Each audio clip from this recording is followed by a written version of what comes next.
Good Sunday evening. Thank you for joining us. I'm Mary Beth Dixon. Tonight, a very special report from Color 8's Greg Lamont, saving kids, children of addicts.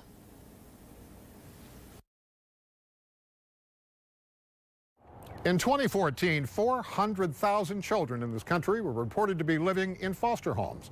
According to the U.S. Justice Department, as much as 80% of them came from alcohol and drug-addicted homes. Can you imagine? 80%? The story we never seem to hear is the impact that drug addiction has on the children, from the children, when they're children. Tonight, a local success story, a family ripped apart by drugs and the effort being made to bring them back together.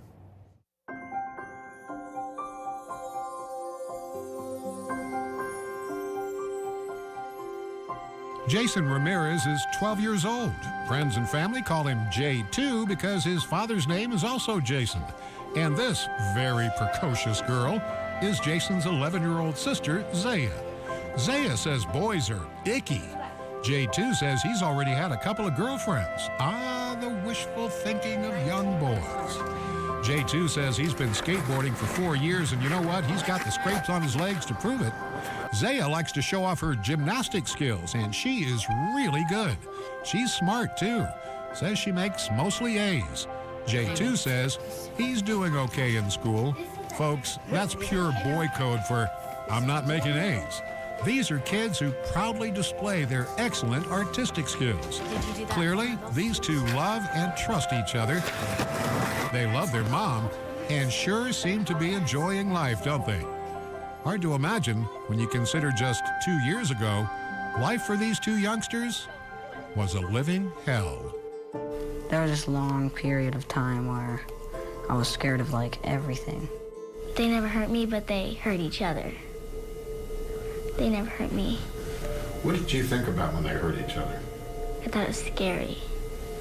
Because my dad's humongous and my mom's tiny. So she couldn't really do anything, and I thought it was super scary.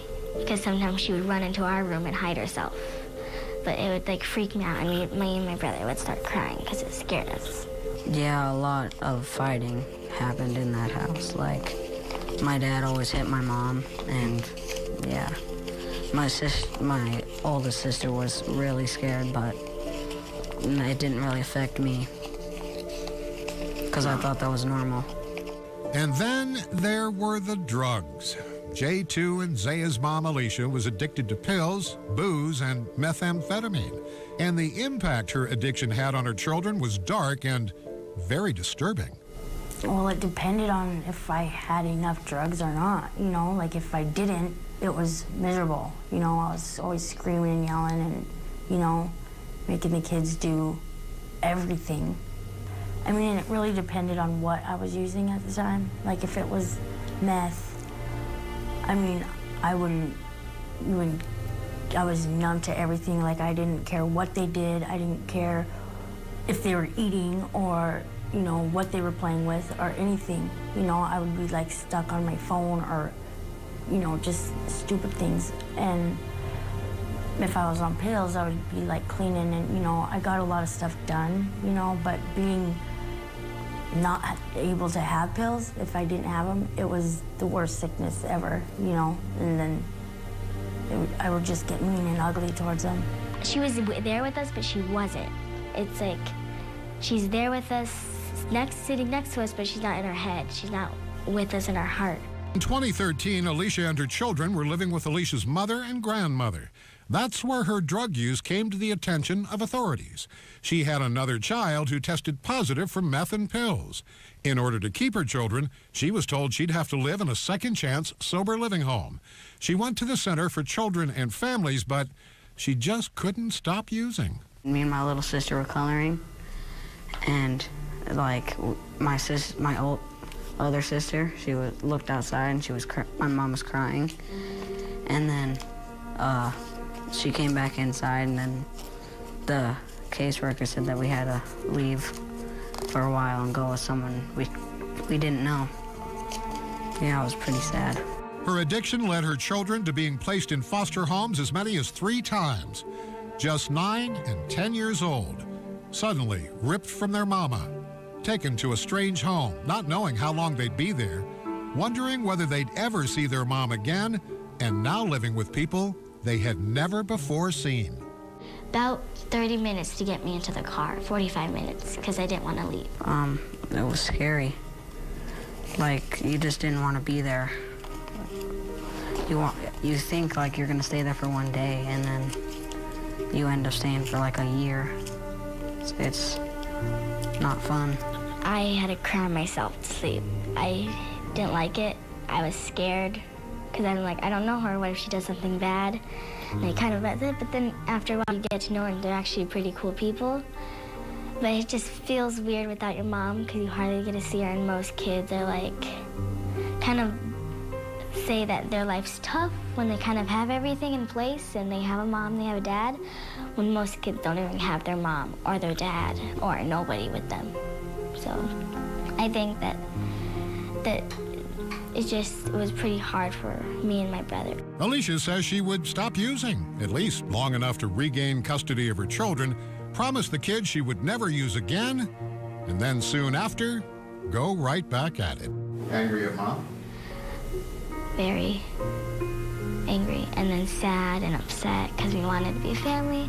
Well, when I was like 10, I didn't really even know what was going on. I was just mad at her for using drugs and not hanging out with us or talking to us. I had no idea where I was going because I kept moving back and forth. But my brother only went to 2 foster homes. I went to 3. The first time I had to tell them, you know, you're going to foster care, you know? And when I think about when I left them, when I took them all to do school and daycares, and I just didn't come back and pick them up, you know, that, I'm stuck with that for the rest of my life, you know, that decision I made, and every time I think about it, I mean, it hurts, you know, it doesn't really go away. Clearly, Alicia was speeding down a path toward losing her kids forever and, quite possibly, her own life. But a strange and rather ironic twist of fate occurred in the blink of an eye. A drug and alcohol-induced near-fatal traffic accident changed everything. Yeah, look, I had gotten a bad wreck, a really bad wreck, and like I almost died. And after that is when I have not used since and thought about it so much differently, you know? So it kind of scared me straight. Working with Dr. Brenda Roche at the Center for Children and Families, Alicia and her children began taking steps toward a life none ever knew existed. Keep in mind, Alicia started partying when she was a young teenager and even did drugs with her own mom.